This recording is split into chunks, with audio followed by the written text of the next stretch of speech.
Our guests today are from Maryville University, St. Louis's only college with a fully accredited music therapy program and the overseers of the Kids Rock Cancer program. I'd like to welcome Peggy, Michelson, and Cynthia Briggs. Welcome back to STL TV Live. We always love hearing about Kids Rock Cancer and what's going on at Maryville. Thank you for having us. We're glad to have you back.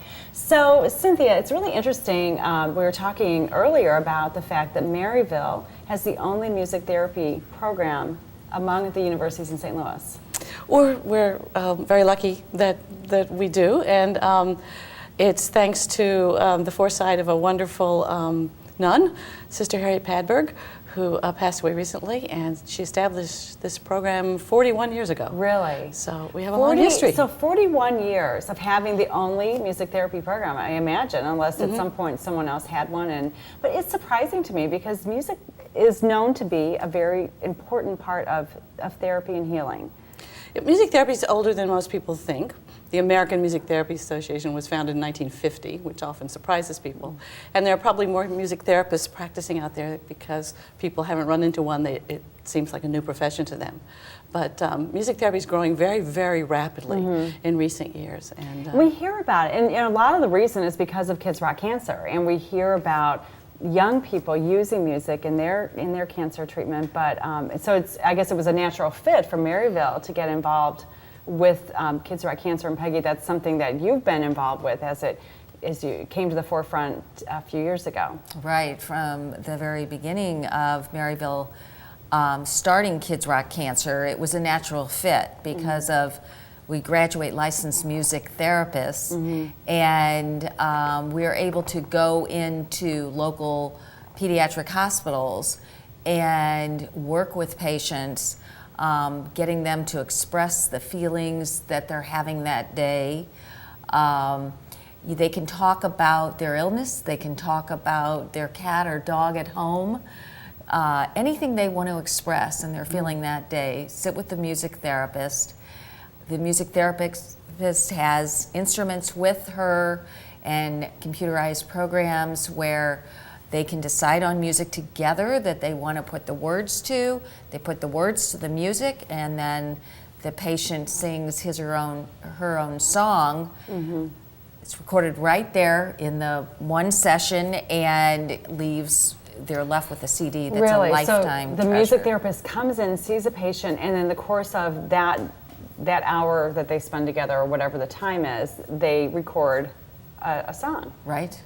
Actually, they compose and then record a song. It's amazing. So we work very hard to have the music be the child's music and the words be the child's words. And yeah, so Cynthia, going back to the program at the university, at Maryville University, the music therapy program, do the students who are in the program contribute to the Kids Rock Cancer program? Are they involved with it, going in to see the patients as part of their training? part of finishing your bachelor's degree in music therapy is doing an internship. And so our interns work with our Kids Rock Cancer project and get the chance to learn how that works and also learn all about children in cancer treatment. Right. It's sort of a win-win. Yeah, so it's a great hands-on opportunity for the students at the university to get involved with something that's going on through the university. So, but music therapy isn't just for treating children. It goes through all ages, right? Lots of music therapists work in mental health settings. Lots of music therapists have traditionally worked in special education settings. An area that's growing very rapidly is assisted living, dementia care, hospice care. Music is so personal, and it's so easy to bring it to the bedside. And so music therapists work in a whole variety of settings. And people, patients, anybody respond to music in such a unique, personal way. Most of us have some music that we love, and maybe we even have a really close relationship. We played an instrument, we sang the music of our faith, things like that. Yeah. Music therapists are supposed to use your music, not their music. So music therapists learn how to adapt music to what interests the individuals they're working with. That's interesting. That's a really excellent point about bringing the music out of the patient. So we're going to take a quick break. When we come back, Peggy, you've got news for us about a big event coming up next week to benefit Kids Rock Cancer. So we'll be excited to hear about that. Stay tuned, and we'll be right back with Kids Rock Cancer.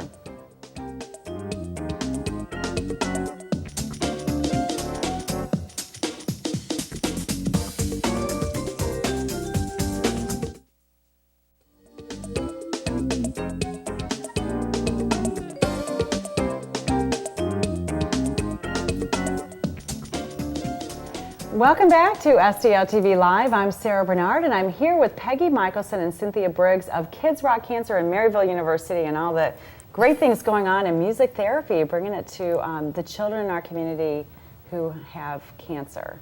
So we've been talking about the university and the programs that you have, but Peggy, let's talk about next week. There's an exciting event that you guys have coming up. There is, Sarah. It's a benefit concert at the Sheldon Concert Hall on Thursday, February 13th at 7:30 p.m.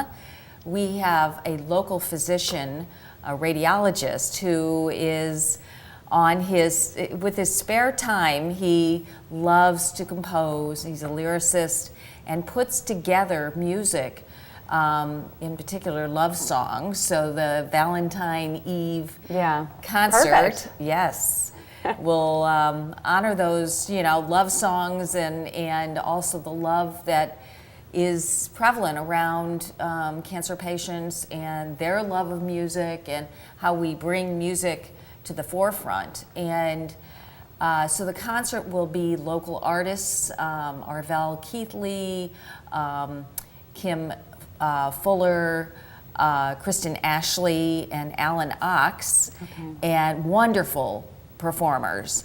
And will they be performing this physician's love songs, or will he be performing his own? Yes, he will be a little bit in the concert, but he's orchestrated the concert and composed, and he will be a small part of the show, but the local entertainers will be a large part of the show. But we also have a special treat in that several of the pediatric cancer patients who are served by Kids Rock Cancer will be able to be there, and they will perform as well. We'll have our music therapists there performing with them, and they'll have a chance to be rock stars. Nice. So this is a really big opportunity for them, and maybe a little scary to be performing on the Sheldon stage. Their songs, their own songs that they've written about their illness and their treatment, I would imagine.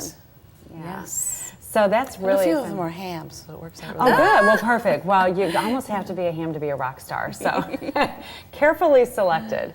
Well, this is great and exciting for them as well. Will they perform with some of these other musicians backing them up, or are they on their own? Yes, they will. That's great. That's great. So let's talk a little bit more about the Kids Rock Cancer program. So are the therapists going into certain hospitals in St. Louis, or is it throughout the metro region? How are the patients selected?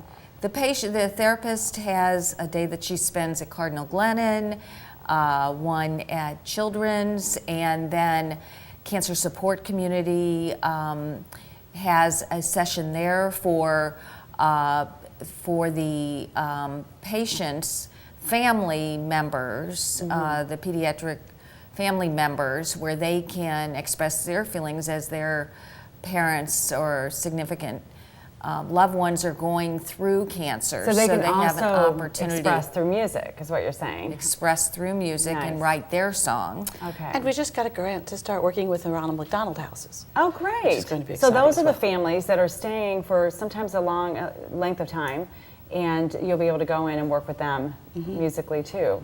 And often there are siblings around, and so they're always invited in as well. Yeah. So And I'm sure that they love to do this too, and they a lot of the they kids want have a piece included of their this. siblings in their songs. It's fun. Good, that's neat. That's really neat. And the students or the patients who are writing songs, what is the general age range?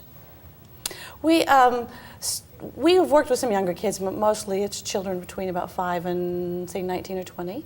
Okay. So it's a pretty widespread. Yeah. So as they get older, their music's getting a little more sophisticated, probably. Some of the kids come with really, skills they've already honed that they want to put into their song, whether they're playing an instrument or just some of the technology, or they're really good at GarageBand or something like that. Right. Yeah. We even have a rapper. That's right. Of course. That's right. I'm not surprised. I am not surprised. Okay, so next Thursday night, Valentine's Day Eve, at the Sheldon. Great musicians. We've got all the information on the screen right now with details on how to get information through the Maryville website at Kids Rock Cancer. And Cynthia, the music therapy program, how many students are in it right now? Well, we have a bachelor's degree in music therapy, and then we have a master's degree in music therapy. Okay. I have about 60 undergraduate students and about 25 graduate students, so we're alive and well. Alive and well, that's a lot of students, and what a great thing for our city and our community to have all these music therapists coming out of Maryville University helping us. Thank you. Helping us with our music when we need it, which is a lot of times. So thank you both so much for coming, and best of luck next week at the Sheldon for another great concert. The Kids Rock Cancer Benefit Concert will be here next February 13th, next Thursday night at the Sheldon Concert Hall. Visit maryville.edu/kidsrockcancer for more information. We're going to take a quick break, but don't go anywhere. We'll be right back with Melissa Stoles of Celebrate Fitness.